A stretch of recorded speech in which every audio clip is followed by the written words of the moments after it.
सभापती महोदय,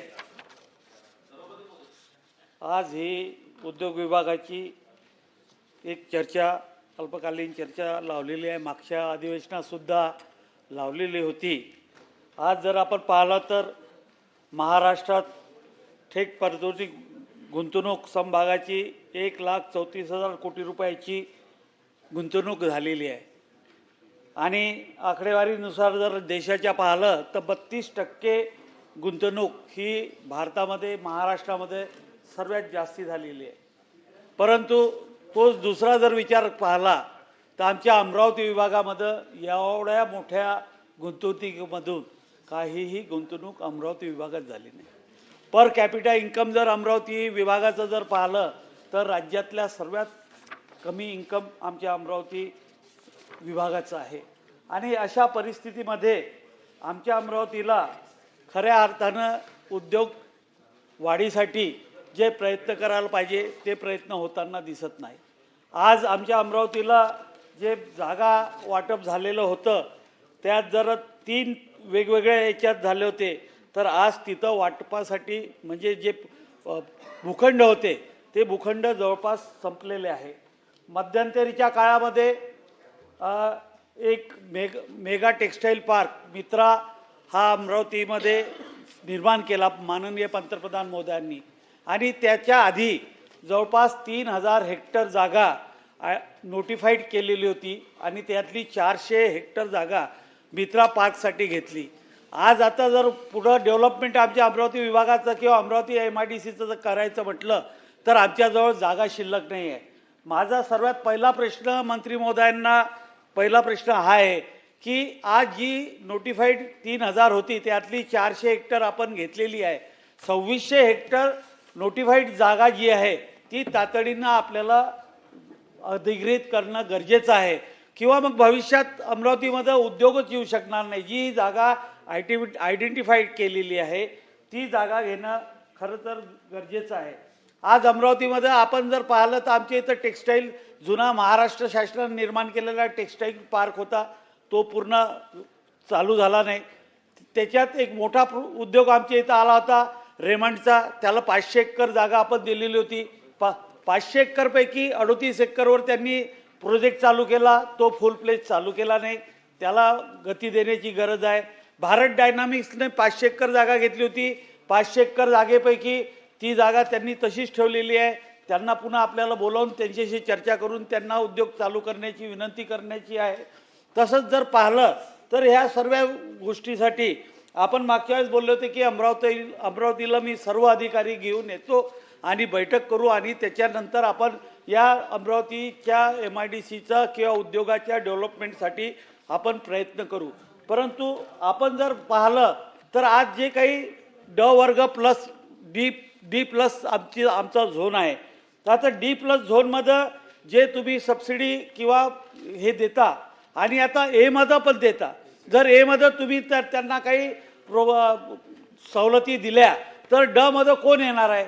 म्हणून माझी आपल्याला विनंती आहे की आपण जर पाहिलं पुणे असेल, मुंबई असेल, औरंगाबाद असेल, इन्फ्रास्ट्रक्चरचं एवढं मोठं तुम्हाला इन्व्हेस्टमेंट करावं लागून राहिलं की तिथं गर्दी झालेली आहे. आणि आमच्यासारख्या ठिकाणी तिथं उद्योग येत नाही आहे. म्हणजे आपण इन्फ्रास्ट्रक्चरवर उद्योग तिथंच देऊन राहिलो आणि इन्फ्रास्ट्रक्चरवर करोडो लाखो रुपये खर्च करून राहिलो. जर हे पैसे जर तुम्ही त्या पद्धतीनं आमच्या इकडे जर इन्व्हेस्ट केले, ती जर सबसिडी किंवा त्यांना ज्या सवलती द्यायच्या आहेत त्या जर जास्ती दिल्या तर सर्व समतोल विकास सुद्धा होणं गरजेचं आहे. आणि आपण ज्या बांधकामाच्या अटी D+ साठी टाकल्या आहे तिथं 40% BCC म्हटलं तुम्ही कॉमन ठेवलं आहे. A साठी ती आहे, B साठी ती आहे, C साठी ती आहे, D साठी पण ती आहे. माझी आपल्याला या निमित्तानं विनंती आहे की D साठी BCCचा जो तुमचा नियम आहे त्याला तुम्ही कमी करायला पाहिजे, तो 10% करायला पाहिजे. परंतु त्याच्यात तुम्ही विक्री न करण्यासाठी तुम्ही त्याच्यात 10 वर्ष तुम्ही विक्री करता येणार नाही अशी अट त्याच्यात तुम्ही घालू शकता. आणि त्यानंतर बाकीचे जे काही प्रश्न आहे ते मी तुम्हाला माझ्या बोला मी ऐक तुम्ही बाकीचे प्रश्न मी आहे असं बोलला म्हणून मी नाही, मी आता एवढंच सांगतो की माझ्या काही मागण्या आहेत त्यातली सर्वात पहिली मागणी मी तुम्हाला केलेली आहे की आपण 300 हेक्टर जी नोटिफाय केली आहे त्यातली 400 हेक्टर आपण PM मित्रासाठी घेतली, तर ती PM मित्राच्या व्यतिरिक्त उरलेली 2600 हेक्टर आयडेंटिफाईड जी आहे तिला आता नोटिफाईड जी आहे त्याला आपण त्वरित प्रक्रिया करणं गरजेचं आहे, त्याला ताब्यात घेण्यासाठी. त्यानंतर दुसरा रेमंडवाल्यांशी आपण बैठक घेऊन रेमंडचा जो प्रोजेक्ट आहे त्यांची जागा घ्यायची नाही आहे, परंतु त्यांना विनंती देऊन त्यांना काय सवलती पाहिजे तो प्रोजेक्ट चालू झाला तर एक मोठा निर्णय आमच्या अमरावतीमध्ये होईल. तसंच भारत डायनामिक्सवाल्याला बोलावून त्यांच्यासोबत चर्चा करून त्यांचं 1-1.5-2 वर्षाच्या आधी त्यांनी म्हटलं होतं की तुम्ही जे टॅक्सेस लावता जोपर्यंत आमची इंडस्ट्री चालू होत नाही तोपर्यंत आम्हाला ते टॅक्सेस वेव करा. तर त्यांच्याशी बोलून चर्चा केली तर कदाचित तो भारत डायनामिक्स 500 एकर जागा जी घेतलेली आहे ते तिथे येतील. आणि सर्वात महत्त्वाचं म्हणजे इंडस्ट्री जर आम्हाला वाढवायची असेल तर एक आपण आणि मुख्यमंत्र्यांनी एखादा ऑटोमोबाईलमधला प्रोजेक्ट जर अमरावतीला आणला तर जवळपास 300-400 एन्सेलरीज युनिट त्याच्या निमित्तानं तिथं चालू होतील आणि ते करणं फार महत्त्वाचं आहे. त्यानंतर 800 पर्यंतचे जे प्लॉट आहे ते तुम्ही मिलापच्या मार्फत इकडे अलॉट करता. माझी आपल्याला विनंती आहे की ते RO लेवलवर ते अधिकार आपण दिले तर त्याला एक थोडंसं चांगलं होईल. आणि फायर स्टेशन आमच्या इथं नाही आहे, डिव्हिजनल ठिकाण आहे, तर डिव्हिजनल फायर स्टेशन आपण तिथं केलं तर एक बरं होईल. आणि त्याच्यानंतर एक महत्त्वाचा मुद्दा आपल्यासमोर मी मांडतो की लेबर ॲक्टमध्ये 20 किलोमीटर महानगरपालिका किंवा नगर परिषदच्या आत 20 किलोमीटरमध्ये जर इंडस्ट्री आहे तुमची हे MIDC येत असेल तर त्याला जे लेबर ॲक्ट आहे तो लेबर ॲक्ट त्याच्याप्रमाणे त्याला लागू होतो. माझं तुम्हाला विनंती आहे की D+ जो आहे त्याला त्या D+ मधून महानगरपालिका क्षेत्राच्या 20 किलोमीटर जे अंतर आहे ती अट जी आहे ती अट आपण ती रद्द करायला पाहिजे किंवा ते आपण लेबर डिपार्टमेंटला त्या पद्धतीनं पाठवायला पाहिजे की आमच्या D+ वेळ संपत चालली D+ बस एकच मिनिट अजून 2 सदस्य बोलणार आहेत. आणि त्यानंतर PM मित्राच्या संदर्भात आपण बरीच चर्चा केलेली आहे. तिथं आपण PMC नेमाचं कबूल केलं होतं. PMC नेमली म्हणून समजलं. तुमचे इथले मार्केटिंगचे जे डेप्टी CEO आहेत त्यांना मी फोन केला, परंतु कोण नेमलं त्यांनी काय केलं पुढं तिथं प्लॉट अलॉटमेंटसाठी ते काही माहीत नाही. आणि त्याच्यानंतर दुसरी महत्त्वाची गोष्ट की 30 जूनला आपण जे 590चे रेट केले होते 1221चे जे रेट होते आणि आपण कबूल केलं होतं की 30 जूनपर्यंत ते रेट 590 होते. आता 30 जूनला ते रेट पुन्हा संपलेले आहे. तर आज आपण ती घोषणा करावी की आपण त्या मागच्या अधिवेशनात मला सांगितलं होतं की 30 जून नंतर आपण पुन्हा 590चे रेट त्याला देऊ, तर ते 590चे रेट ते आपण देणार का ही माझी विनंती आहे. आणि तातडीनं एक बैठक आपल्या स्तरावर या संदर्भात लावावी.